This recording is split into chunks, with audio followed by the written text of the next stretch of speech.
Annie Thompson had an extraordinary air about her. I figured that even if we broke up, I'd have no regrets making her my first love. So I pursued her relentlessly. Moved by my efforts, she agreed but laid down 3 ground rules. We could date, but we couldn't get married, and we had to break up the moment we graduated. I happily agreed. We were together for 3 years, living out the most picture-perfect love story. On graduation day, I was the one who brought up the breakup. But she backed out. I was stunned. Didn't we have a deal? We break up when we graduate. I remember it clearly. By the end of that day, our conversation had completely fallen apart. Annie, who always held her head so high, lowered it and laughed at herself. "Jay, you better pray we never see each other again." From then on, I avoided her at all costs. But the world is small, and sometimes fate has a way of bringing 2 people back together. Annie and I followed an unspoken rule. We were only a couple on campus. Once we left school for holidays or breaks, we went back to our respective homes and cut off all contact. During those times apart, she was the famous Miss Thompson of New York City, and I was just an unknown Jay from Philadelphia. We didn't text, we didn't call, and we never asked what the other was doing. It was as if we were still single. I thought this unconventional arrangement would last until we graduated and broke up for good. However, the summer after my sophomore year was especially long. A full 80 days. Before we left campus, Annie asked me, "Will you miss me?" I held her and whispered, "Yeah, I'll miss you like crazy." She gave me a kiss but didn't say anything foolish like, "Then text me if you miss me." I always loved that rational side of Annie. She came from a prominent family, and her future husband would undoubtedly be chosen from the same world. We both knew we had no future together.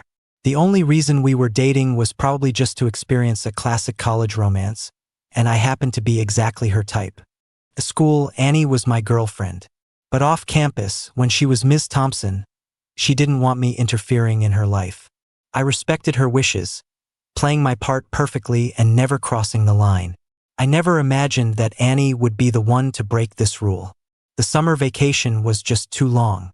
She sent me a message saying she was coming back to campus early, a full month before we were scheduled to return. I was surprised when I got the text and teased her. "Why so early? Did you miss me?" She never replied to that message. But after that, whenever we had a long break, Annie would ask, "Want to go on a trip together?" Most of the time, I happily agreed. We traveled to so many cities together, stargazing in the desert and watching the sunset on a remote island. I tend to get lost in the scenery, so I was always startled by Annie's sudden kisses. She loved to cup my face, pull my head down, and kiss me. It was such a commanding move. When it came to intimacy, Annie liked to be in control, with me in a more passive role. But every time we reached the point of no return, I would ruin the mood and stop everything. Her eyes would be glazed over with desire, her breathing slightly ragged. She wouldn't say a word, just raise an eyebrow, silently asking, "What's wrong?" My answer was always the same: "I don't want to." She'd be slick with a thin layer of sweat, desire clawing at her from the inside. But as soon as I said stop, she would always manage to restrain herself, go to the bathroom to splash cold water on her face, and then come back to bed to just hold me.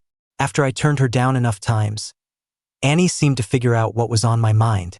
Whenever things started to get too heated, she would get up and head to the bathroom for a cold splash of water before I even had to say anything. There was only one exception. That day, she saw a text on my phone from a friend and asked, "Who's this?" I didn't hide it. A friend from back home in Philly. She didn't say anything more at the time, but that night, she was much more insistent. I tried to push her away. She grabbed my wrists, pinned them above my head, and kept going. I dodged her kiss and stressed, "Annie, I don't want to." "Why not?" she demanded. "Because of your friend in Philly?" For someone so proud, her jealousy was as wild and hard to tame as a feral cat's. I never said it out loud, but Annie must have understood. The reason I didn't want to take that final step with her was because I knew she wouldn't be the one by my side in the end. I didn't want our bond to become too deep. Annie was very considerate. She understood my thoughts and never forced me to do anything I didn't want to. It's just that after that, Every time we were close, she was relentlessly teasing, as if she were competing with someone. Junior year, second semester. The day we had agreed to break up was getting close. The thought of our relationship ending filled me with reluctance. To spare myself the future pain, I started mentally preparing to let go. That year, Annie planned a trip to the UK for us. On our second day in Kent, while I was still sleeping off the jet lag, a group of people burst into our hotel room. They forced me into a suit, styled me to perfection, and led me to a horse-drawn carriage waiting outside the hotel. I have no idea when Annie had arranged all of this. She and I had a wedding in Canterbury Cathedral, officiated by a priest. No one else was there, just the two of us. A wedding that meant nothing in the eyes of the law. It wasn't until we exchanged rings that I finally understood why. For her birthday present this year, she had uncharacteristically asked me for a ring. It was also I would have a ring to give her in this moment. It was an invalid wedding.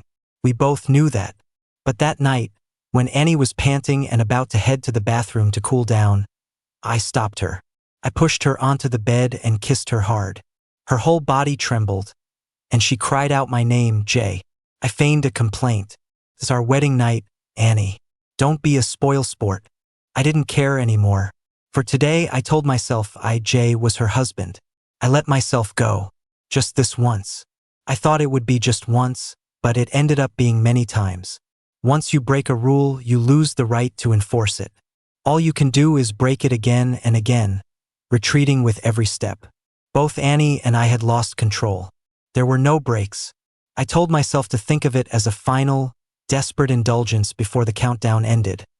A little bit of madness to make my time with her worthwhile. I wasn't sure when Annie would bring up the breakup. After all, our agreement was just to date, not marry, and break up after graduation. We never set a specific date. I waited in agony for a while, but she never said a word. My plane ticket back to Philly was booked. I couldn't drag it out any longer. Annie and I needed a formal goodbye. I asked her out to a quiet restaurant near campus and brought it up. I had imagined how Annie would react. I thought she'd be her usual self, cool, composed, accepting it with a casual air, then saying goodbye with grace and elegance. I never expected her to just look at me quietly and say no. It didn't register. I stared at her blankly. No to what? She looked deep into my eyes. Jay, I don't want to break up. My mind suddenly went into a tailspin. Annie was not the type to go back on her word. She always honored her commitments. That's why I had been so certain our breakup was a done deal. I never, ever expected her to have a change of heart. When did she change her mind? I hadn't noticed a single sign. A sense of panic started to creep in, because I had never imagined a future with Annie. Breaking up after graduation, in my mind, that was the perfect ending for both of us. Annie's last-minute reversal caught me completely off guard. I couldn't speak. I could only stare at her in disbelief. My reaction was probably far from what she had expected. Her tone, for the first time, held a note of urgency. I know what you're worried about. Jay, give me 5 years. In 5 years, I promise, no one in my family will interfere with my marriage. Then we'll have another wedding, a real one, with all our friends and family there to see it. We'll get a real marriage license and declare to the whole world that we belong to each other. Jay, she asked me, what do you say? Faced with her earnest plea, my eyes darted away guiltily. I forced myself to stammer out the words. But we agreed, right? Break up after graduation. Annie was visibly taken aback. What? She asked almost unconsciously. It had come to this. If I didn't make things crystal clear, it would only lead to more misunderstanding. I took a deep breath and said it plainly. I want to break up. Annie's gaze shot toward me, so sharp it felt like it could physically wound a person. She rested her arms casually on the table, her eyes locked on mine, and an intimidating aura radiated from her. Why? The question was laced with a chilling emptiness, as if she was less curious and more just waiting to hear me say the answer out loud. I had never felt this kind of pressure from Annie. Wanting to just rip the Band-Aid off, I let everything I was thinking spill out. Because we're not a match. I don't have any grand ambitions. All I want is a simple life where I can eat well and be happy. I don't want to be put through hell because our families are from different worlds. And I don't want to waste my energy navigating complicated social circles. If I married you, all of that would be unavoidable. So, the truth is, I never once thought about building a future with you. Toward the end, my voice trailed off. I suddenly realized that compared to Annie, I was the cruel one. She was carefully planning our future, while I was meticulously calculating the pros and cons. It was as if, on our shared battlefield, she was ready to fight to the death for me, and I had already prepared my escape route, with no intention of ever looking back. I've said everything I need to say, I said, standing up in a panic. I tossed out a hasty, evasive farewell. I'm leaving. Take care. I turned to go. A hand grabbed my arm. Tight, firm, refusing to let go. Flustered, I turned back around. Annie was still sitting at the table, looking up at me. She, who was always so proud, now looked like she'd been caught in the rain, radiating a bone-deep chill. She asked, "If you never thought about a future with me, why did you give yourself to me?" My breath caught in my throat. I shook her hand off and feigned a casual tone. "I didn't realize you cared so much about that. It's not a big deal to me." She flinched as if she'd been stung, her eyes shattering into a million pieces. Then, she pulled her lips into a self-deprecating smile, let go of me, and stood up from her chair. She wasn't particularly tall, but the overwhelming presence she projected in that moment made me feel like I was suffocating. She stood ramrod straight, her head held high in defiance as she stared at me. "Jay, you better pray we never see each other again. Otherwise, I don't know what I might do." My face didn't show it, but my palms were slick with sweat. I felt a pang of regret. I never should have gotten involved with her. That day, I fled the restaurant in a disheveled mess, running back to Philly without a single look back. From then on, even when I traveled for fun, I made a point to avoid New York City. I thought I would never see Annie Thompson again in my life. But in the end, man proposes, God disposes. My cousin was marrying into a wealthy family and invited me to the wedding. The wedding was in NYC. As soon as I heard the location, I flatly refused the invitation. However, the bride's family screened the list of guests from my cousin's side and circled only my name as someone worthy of attending. In other words, my cousin's own parents weren't allowed to be at his wedding. Among all his friends and family, besides me, only a few groomsmen were granted permission to witness the ceremony. My cousin's mother, my aunt, came to my house personally to beg me, hoping that as the sole representative of his family, I could give him some backup. I was forced to accept this absurd responsibility. We were put up in a luxury hotel. My cousin was scheduled to pick up the bride from the hotel the next day. The night before the wedding, some guy added my cousin on WhatsApp and sent him more than a dozen photos and a video of himself being intimate with the bride-to-be. About 20 miles from the hotel, a bachelor's end party was in full swing at a villa. Men and women scantily clad and having a wild time. In the video, a handsome guy was kissing the bride to be right on the lips. My cousin calmly turned off his phone, called me and the 6 other groomsmen over and said, "Let's go. We're crashing the party." I never thought I would see Annie again. After all, NYC is a huge city.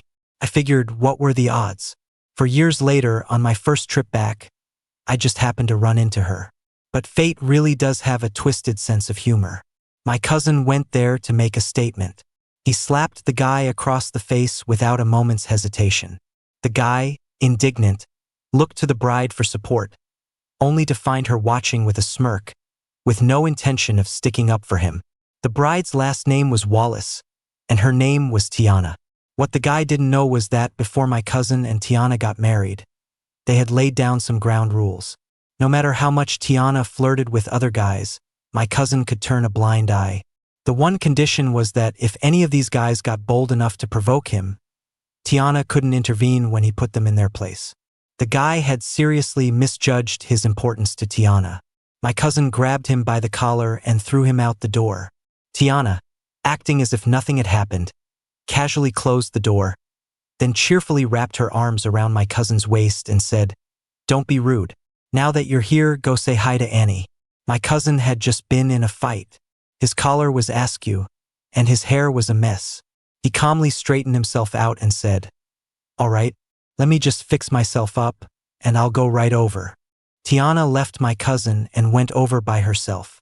There was a group of people at a table over there, handsome men and beautiful women, all impeccably dressed, either playing a board game or just chatting. In any case, it was much quieter than the chaos by the pool.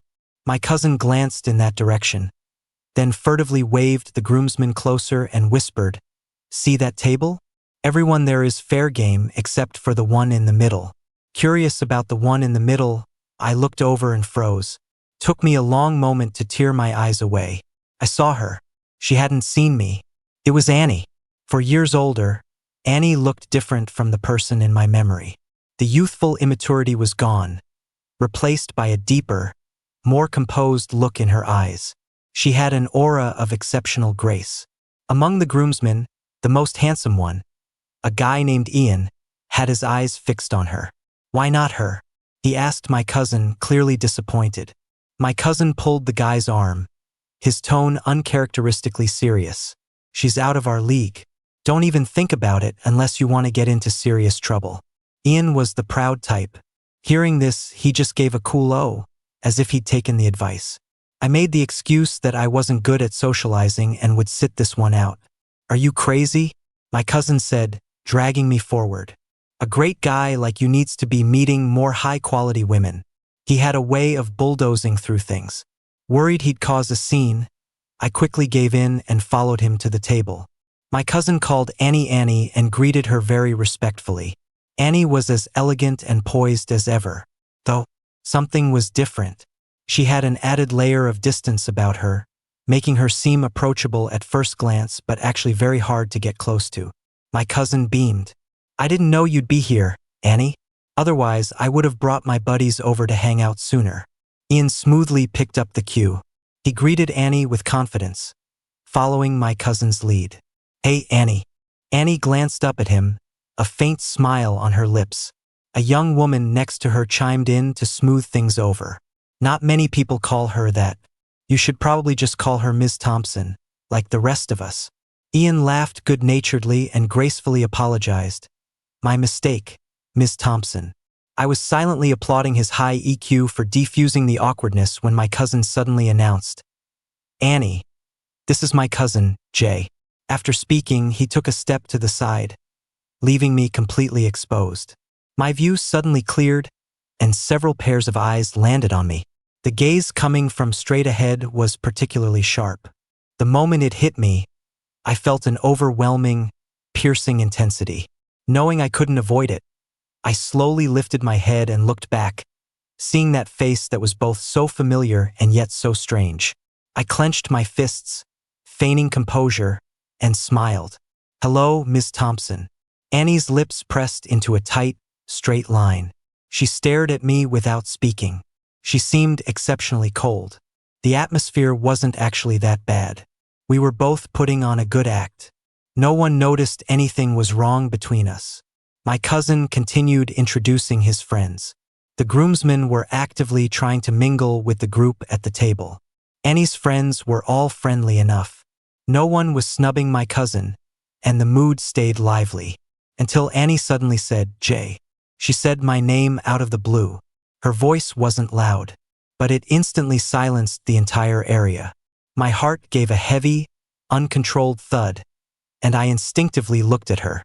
She was sitting on the sofa, looking up at me, her expression unreadable. She slowly uttered 4 words from her throat. She said, "Long time no see." Then, a silence so profound you could hear a pin drop. After what felt like a few seconds, my cousin found his voice, full of surprise. "Bro, you and Annie, you know each other?" The question was finally out in the open. I was speechless. After carefully considering it, I gave my answer: "We went to college together." Annie, who had been staring at me the whole time, tensed slightly at my words. She stood up from the sofa and walked toward me, step by step. Her movements were slow, and she carried a heavy, low pressure, as if she were a storm cloud holding back thunder and lightning. She stopped in front of me and asked, as if mocking herself, "So, I don't even count as an ex-girlfriend? I was not prepared for her to ask that question. I was utterly speechless. Annie seemed to lose her patience. She looked at Tiana and said, "It's getting late. Time to wrap this up." Tiana reacted in a second. "Oh right, that's it for today. Party's over, everyone out." The party ended. Annie reached out and took my wrist. "I'll give you a ride." "You don't have to, A jolt of electricity shot up from where she held me. I couldn't bring myself to pull away, letting her lead me away from the dozens of gossiping eyes behind us. The car moved silently down the road. The windows were closed. The AC was on. The drive to the hotel should have taken half an hour at most, but we never seemed to arrive. Watching the scenery move past the window, I gradually realized that the car I was in was just driving aimlessly through NYC. I didn't say anything, pretending I hadn't noticed. Annie just drove me around like that, for who knows how long, until I finally broke the silence. I said, "Annie, I'm tired." She kept her eyes on the road, as if she hadn't heard me, but a moment later, she turned the car around. Half an hour later, the car stopped outside the hotel entrance. I unbuckled my seatbelt, opened the door, and after a few seconds of hesitation, got out and left without a word. "Jay," a voice called from behind me. I stopped and turned to look. Annie's hands were on the steering wheel, her eyes looking straight at me, her expression unreadable. I remained silent, my face a cold mask. She got no response. As if unable to bear my icy attitude, her eyelids drooped slightly, hiding the excess emotion in her eyes. When she looked up again, it was as if nothing had happened. "Good night," she said. I gave a curt yeah and turned, hurrying away, my mind in utter chaos. The moment I got back to my hotel room, my cousin called. "Bro, you and Annie." I knew what he was going to ask and cut him off. "There's nothing between us." "Oh, good. That's good."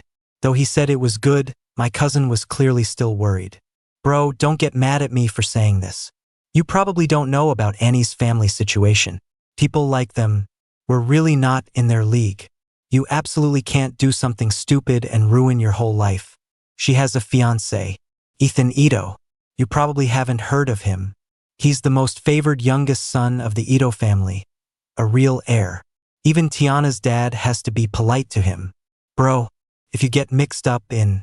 My head was throbbing. I cut him off again. "I know." "Huh? I know about Annie's family, and I know who her fiancé is. You don't need to worry about any of this." "Oh, you knew all along?" My cousin finally seemed a little relieved. "Well, as long as you know. So, I'll hang up now?" "Okay." After hanging up, I sat on the sofa, clutching my phone, and zoned out for a while. I couldn't stop thinking about Annie. After seeing her today, her every move, every subtle expression, the tone of her voice, the look in her eyes when she looked at me, it all played on a loop in my head. I was surprised that I could remember every single frame so clearly. Letting out a deep breath, I leaned back on the sofa and covered my eyes with my wrist. I gave myself 5 final minutes, forcing myself to pull away from these images, to bury Annie deep in a place in my heart where I couldn't see or touch her. This was the worst wedding I had ever been to in my life. The reception was orchestrated entirely by Mr. Wallace. My cousin trailed behind him the whole time, and any word spoken out of turn or action that displeased Mr. Wallace would earn him a lecture. My cousin was so thoroughly berated he couldn't even lift his head, yet he had to force a smile and play the part of the happy groom. Mr. Wallace clearly looked down on my cousin, and by extension, the rest of us guests he had invited were treated like thin air. At one point, while making toasts, my cousin got a guest's name wrong. This particular guest was very important to Mr. Wallace. Mr. Wallace's face changed instantly. After apologizing profusely to the guest, he couldn't stand it a second longer and dragged my cousin into a private room for a blistering tirade. No one dared to intervene. Before he married Tiana, my cousin had been very clear with her that her dad had a bad temper. A true son of a wealthy family probably couldn't handle the heat from a father-in-law like that. One of my cousin's conditions for marrying Tiana was that he would have to endure her father's temper. My cousin had agreed. So now that he was being tormented by his father-in-law, Tiana had no intention of getting involved, let alone offering a helping hand. As for the other 6 groomsmen, they were terrified of Mr. Wallace and just kept their heads down like cowards. Only I couldn't bear it. No matter what, my cousin was the little brother I grew up with. I couldn't stand to see him so isolated and helpless. The yelling from the room was filled with so much condescension and insult that I couldn't listen anymore. I knocked on the door and walked in without an invitation. Annoyed that someone would dare to enter without permission, Mr. Wallace raised his eyebrows haughtily. Before he could speak, I said politely, "Sir, the guests are waiting for the next part of the reception." He recognized me as being from the groom's side. Mr. Wallace shot me a sideways glance, his head held high, his voice dripping with cold arrogance. "Who let you in? You have no manners. Get out." My cousin's pale face was etched with humiliation. Maybe he once thought he could handle his father-in-law's abuse, but it was only now that he realized it was far from that simple. I don't know if he regretted it. He must have known that, after the wedding, real life was just beginning. I had no intention of clashing with Mr. Wallace after all. My cousin would have to live under his thumb. He seemed to think it was beneath him to speak to me, instead turning his biting sarcasm on my cousin. "So this is your family. Ha! Just what you'd expect from people like you." A soft knock on the door interrupted Mr. Wallace. A slender figure stood in the doorway. She ignored everyone else, her gaze landing on me as she spoke casually. "I've been looking all over for you. What are you doing in here?" I didn't immediately grasp her intention, not until I heard Mr. Wallace ask tentatively, "Ms. Thompson, you know Finn's cousin?" He didn't even know my name, just referring to me as Finn's cousin. As if he'd been rescued, my cousin eagerly chimed in. "Annie and my cousin went to college together." "No wonder." A soft, gentle laugh escaped Mr. Wallace's lips. His previous harshness vanished completely as he pulled my cousin over and patted his hand affectionately. "Finn, you should learn from your cousin. You can tell he's a capable young man, decisive, well-spoken, and knows how to handle himself." My cousin was speechless. I couldn't find the words either. We were both stunned into silence by this complete change of face. Mr. Wallace's attitude toward me did a complete 180, and my cousin reaped the benefits. The wedding was able to proceed normally, and it was all thanks to Annie. Annie sat beside me, her posture elegant, and asked, "Are you heading back to Philly after the wedding?" I kept my eyes on the stage, not looking at her, and my reply sounded dismissive. "Yeah, my flight's tomorrow morning. Tickets already booked." She was quiet for a moment, then looked up at the sky, her voice low. "There are a lot of interesting places in NYC. If you're interested, I could show you around." "No, thanks," I said, my refusal sharp. "I have work to get back to." Annie paused, her gaze distant, then asked again, "What time is your flight tomorrow?" "I'll drive you. Don't worry about it. It's easy to get a cab from the hotel." Jay, her voice suddenly rose an octave. My heart tightened as I heard her say, "No matter what I do, the only thing I'm ever going to get from you is a rejection. Isn't it?"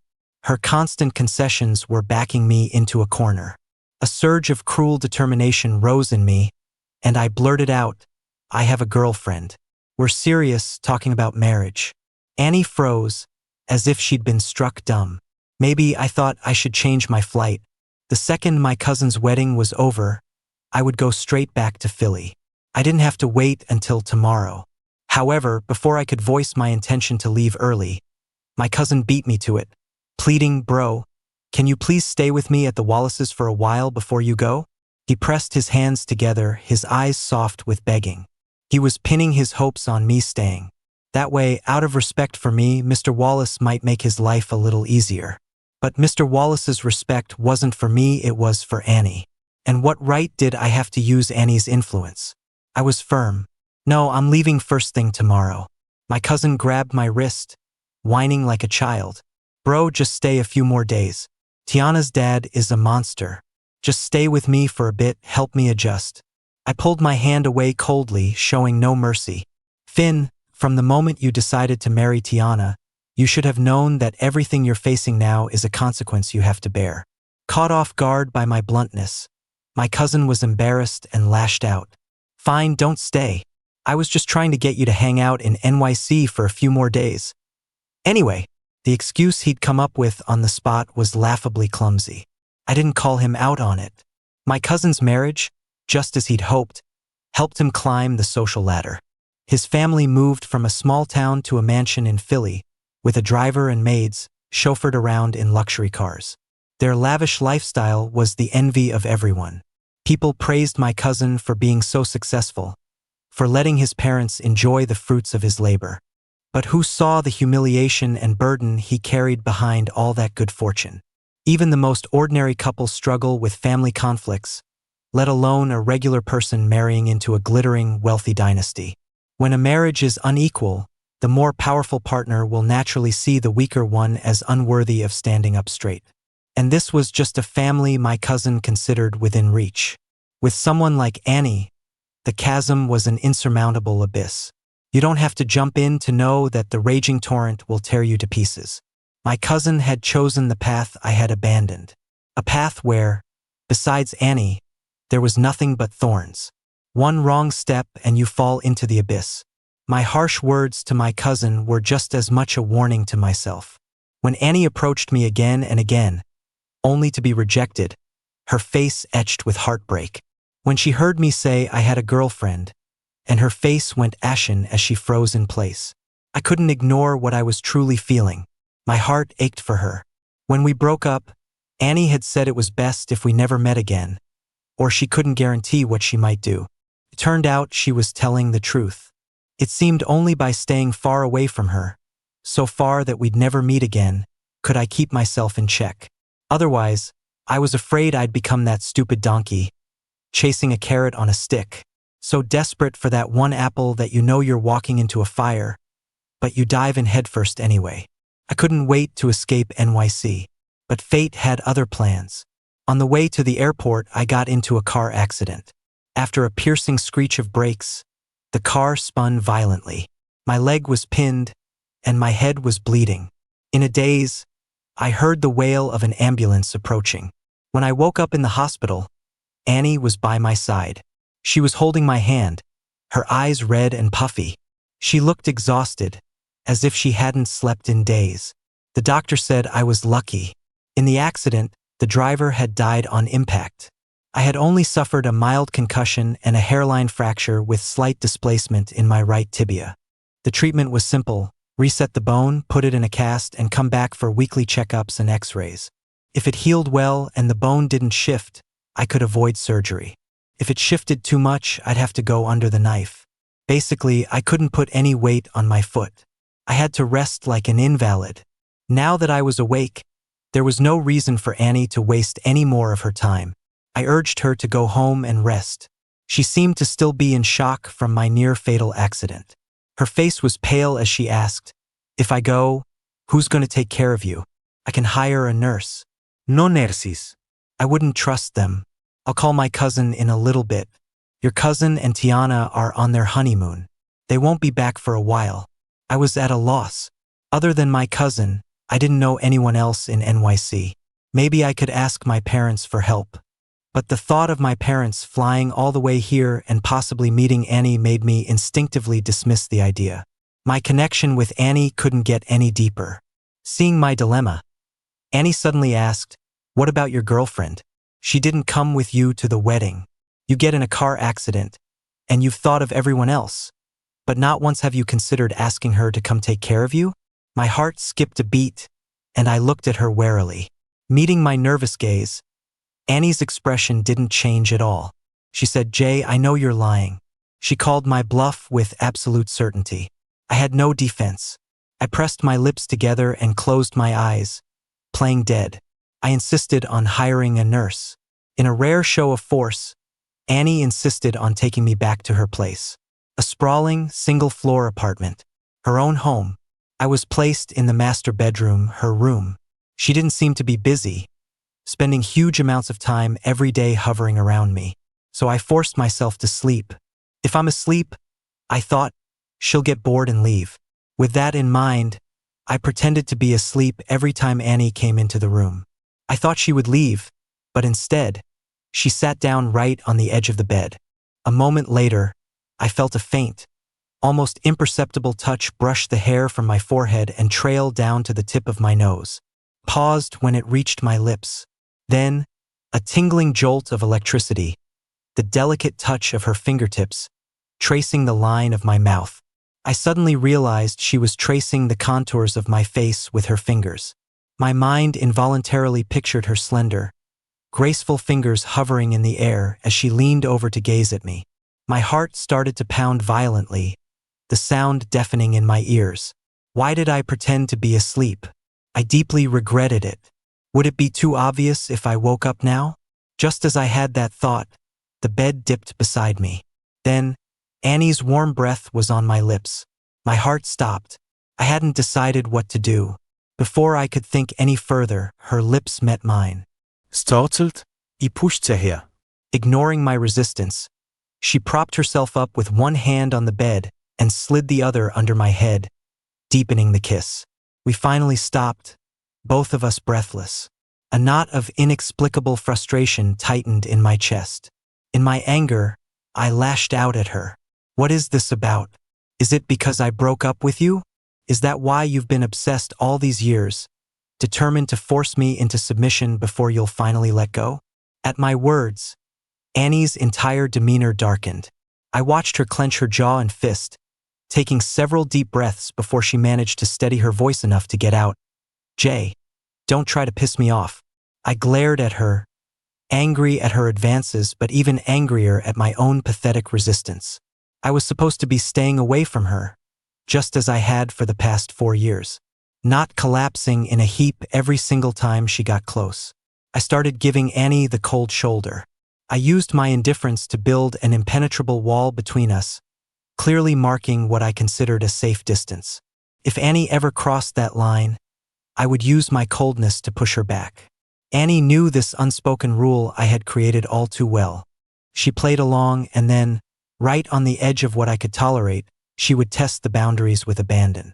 Over time, a strange, subtle relationship developed between us, like a highly unstable seesaw, with both of us working together to keep the precarious balance from tipping over. My leg needed 4 to 6 weeks of rest. During that time, Annie only left the house once. Coincidentally, the day she went out, an unexpected visitor arrived. Annie's younger brother, Mason. Annie had hired 2 professional caregivers to look after me at home. One of them opened the door for Mason. I had never met any of Annie's family, or even most of her friends. But Mason got straight to the point. He said, I knew my sister wouldn't be home today, so I came to see you while she's out. What should I call you? Brother-in-law? Or just Jay? Neither felt right. You can call me Jay. Mason sat down in a chair. It was the chair Annie usually sat in, placed right next to the bed, very close to me. After sitting down, Mason didn't speak. He just stared at me with his big, dark eyes. I wasn't used to being stared at like that, so I broke the silence. You came all this way to see me. Is there something you need? I was just curious, Mason said with a dazzling smile. I wanted to see what kind of man has my sister so completely bewitched. I couldn't gauge his true intentions. So I didn't press him, just smiled back and waited patiently for him to get to the point. Sure enough, it didn't take long. Mason asked, Jay, when will your leg be better? I replied, I have a checkup next week. If everything looks good, they'll take the cast off. That's great. Next Friday is my birthday. If you're free, you should come to my party. Sorry, I refused without a second's hesitation. I'll probably be out of NYC by then. You really can't make it? I invited Ethan Ito. He's my sister's fiancé. There it was. That was the real reason he was here. I kept a smile on my face, deliberately avoiding the topic of Ethan and giving a non-committal answer. I have work to deal with. I need to get back soon. Mason clearly didn't like beating around the bush. Seeing that I wasn't taking the bait, he asked me directly, Jay, aren't you curious about Ethan? I was resolute. Not at all. He was momentarily thrown off, then tried another angle. You know, for our first meeting, you don't seem very curious about how I know your name either. I understood the hidden meaning in his question and wasn't surprised. I assumed Annie mentioned me, I said frankly. Mason let out a chuckle. No, my sister never said a word. She was afraid of causing you trouble, so she was always incredibly careful not to mention you to anyone. But we're not idiots. After she graduated from college, my sister could have gone on to grad school, but she was in a hurry to come back and work for the family. She worked her ass off. Any task given to her, she completed it perfectly. My parents were so pleased. They thought she was just being ambitious, until she used her accomplishments as leverage to make a demand. First and foremost, to break off her engagement to Ethan. My mom knew something was wrong right away. She had someone look into it and they found you. My mom was the one who told me your name, and a lot of other things about you, like how you dumped my sister without a second thought and breezed back to Philly to become a TV reporter. One time, you were interviewing some fruit farmers and saw how tough their lives were. All the fruit they worked so hard to grow was rotting in the fields because they couldn't sell it. You felt for them, so you quit your job at the TV station and started from scratch, getting into the fruit wholesale business. In your worst year, you lost a lot of money, but you gritted your teeth and didn't short the farmers a single penny. You ran yourself ragged but managed to pull through. Now you own a huge fruit market and have a dedicated app for selling fruit, and sales are great. Am I right, Jay? You're not wrong, I said, my voice calm, but my heart was racing. I never knew that for all these years, I had been living under someone else's surveillance. A pair of eyes had been watching me from the shadows, and I had been completely unaware. Mason seemed to read my thoughts. His expression softened apologetically. Jay, I hope you don't mind our family's close watch on you. It's just that my sister was acting so crazy over you. In the 4 years after you broke up, she first demanded to call off the engagement. Then she started her own business behind our family's back. My dad originally wanted her to work with our oldest sister, but she refused that too. She and my mom had a huge falling out. Honestly, it's a good thing we have a big family. My sister still has our 2 older sisters to help out. Realizing he had gone off topic, Mason steered the conversation back, his tone earnest. Jay, our family really is a bit complicated. For anyone who marries into our family, our parents and elders have to vet them over and over before they give their approval. There's no other way. For a normal person, a failed marriage might just mean losing some assets. For us, it could involve the rise or fall of the entire family, so we have to be incredibly careful. Compared to ordinary people from unknown backgrounds, kids who grew up in the same kind of world understand the stakes involved, which is why they're more suitable partners for us. Of course, it's not an absolute rule. For example, my parents think very highly of you. He paused for a moment before continuing. Jay, my sister broke off her engagement with Ethan a long time ago. She's single now. No, to be precise, she's been single for the 4 years since you broke up. There's been no one else. I couldn't help but be skeptical. Are you here as your sister's spokesperson? Mason shook his head vigorously. My mom sent me. I'm my mom's spokesperson. I couldn't tell how much of what Mason was saying was true. I thought for a moment and then asked him, your birthday party, can I still go? Of course. You're welcome anytime, he said, overjoyed. Jay, what made you change your mind? Because I remembered that the year we broke up, Annie had begged me to give her 5 years, and I had coldly refused. I thought the 5-year pact was off the table, but I never imagined she had been holding up her end of the deal all by herself. If what Mason said was true, if Annie had already done so much in secret, then I at least had to have the courage to step into her world and see it for myself. Just because I wanted to choose a simpler life didn't mean I was a coward. That evening, when Annie returned, the first thing she did after learning of Mason's visit was come to my room to ask, what did you and my brother talk about? I told her the truth. He invited me to his birthday party. Seeing that I didn't look upset, she relaxed and asked, are you going? Elite. I said no. That answer seemed to be what she expected. She nodded without a word, a subtle sadness hanging around her. The cast came off on Thursday. Annie used the excuse that I needed to get used to walking again to make me stay one more night. The next day, I woke up and found she wasn't there. I assumed she had already left for the birthday party. I pushed open the bathroom door without thinking. Annie had just finished a shower. She was wrapped in a towel, drying her long, wet hair in front of the mirror. A drop of water slid down the elegant line of her neck, clinging to the delicate necklace she wore. I hadn't noticed she was wearing a necklace before. I felt the awkwardness of someone who had just stumbled upon something private. I muttered a quick sorry and turned to leave. She reached out, pulled me inside, and pressed me against the vanity. Looking in the mirror, I could clearly see Annie's slender figure pressed against my back. Her damp hair clung softly to her cheeks. Her face was expressionless, as if she were suppressing so much that all her intense emotions were raging just beneath the surface. Her bangs cast a shadow over her eyes. Annie lifted her dark, unreadable eyes to meet mine in the mirror and asked, "Are you going to leave?" My mind was a jumble. "What?" Her voice was low and husky. "Will I still see you when I get home tonight?"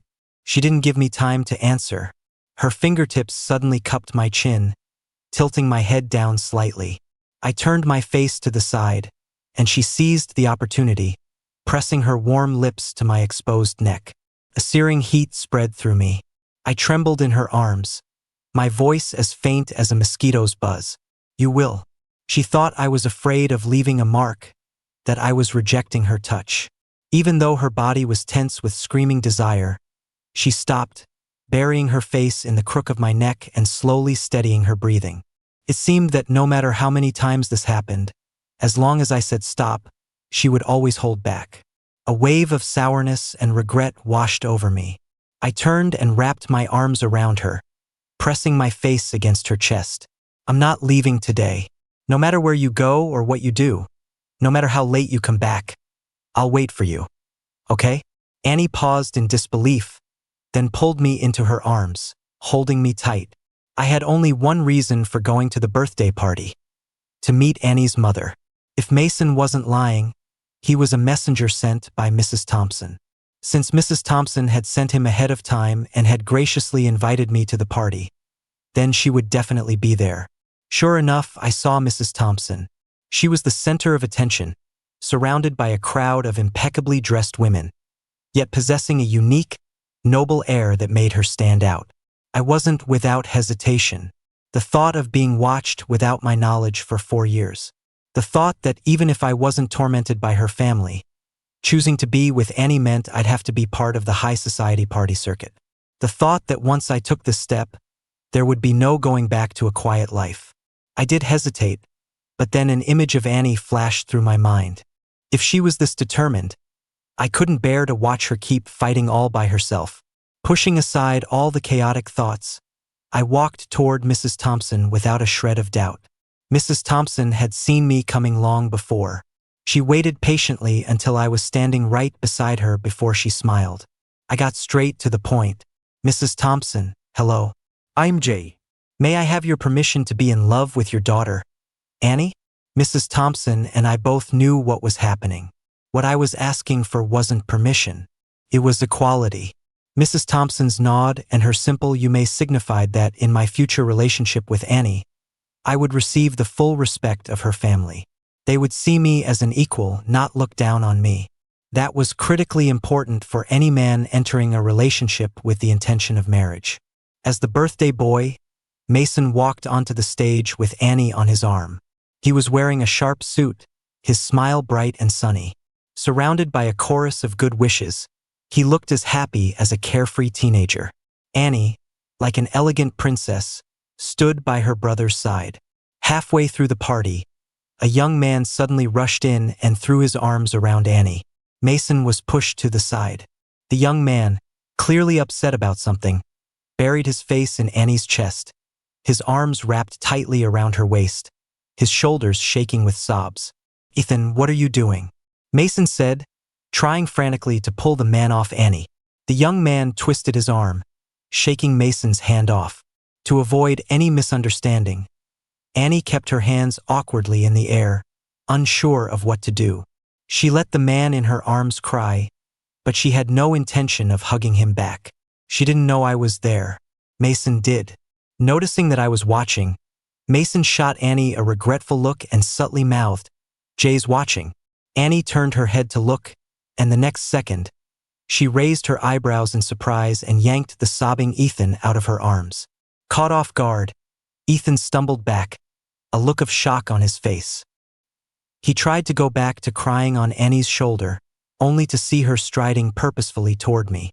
His eyes, red and puffy, darted back and forth between me and Annie. Then, with a loud wail, he threw himself into Mason's arms. Annie reached me in a few quick steps, her breathing ragged. Her explanation came out in a rush. He just lunged at me. I wasn't expecting it. He's like Mason to me, just a little brother. I feel bad about the whole broken engagement thing, so in front of everyone, I didn't want to embarrass him. That's why I didn't push him away immediately.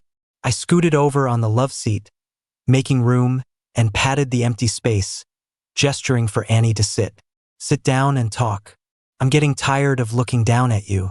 She obediently sat down beside me, her eyes anxiously fixed on mine, as if trying to gauge whether I was angry. I reached out, grabbed the lapel of her blazer, and pulled her closer. With my other hand, I reached behind her neck and hooked the chain she was wearing. The thing on this necklace is my ring, isn't it? The ring she had given me at our wedding in Canterbury Cathedral. I had given it back to her when we broke up. That day in the bathroom, I had seen it, hanging on a chain around her neck. All this time, she had been wearing it in secret. I unclasped the necklace, took off the ring, and put it back on my finger. It still fit perfectly. A sudden impulse washed over me. I asked Annie, would it be bad if we left early? She didn't seem to understand what I was planning, but she still answered, no. Then let's go back. I want to be alone with you. Annie, I've missed you so much. I had never told her that I was about to burst too. For the 4 years since we broke up, I had missed her every single day. Later, I asked Annie, if I had never gone to NYC, if we had never met again, would our story have just ended with us missing each other? She held me tight in her arms. Jay, haven't you noticed? The thing I promised I could do in 5 years, I did it in 4. I was afraid 5 years would be too long, that you'd forget me. So I rushed and rushed, trying to get to your side even 1 day sooner. All that stuff about how it was best if we never met again, it was all lies. If you hadn't come to me, I would have come to you. We were never going to miss each other, because I will always run straight to you.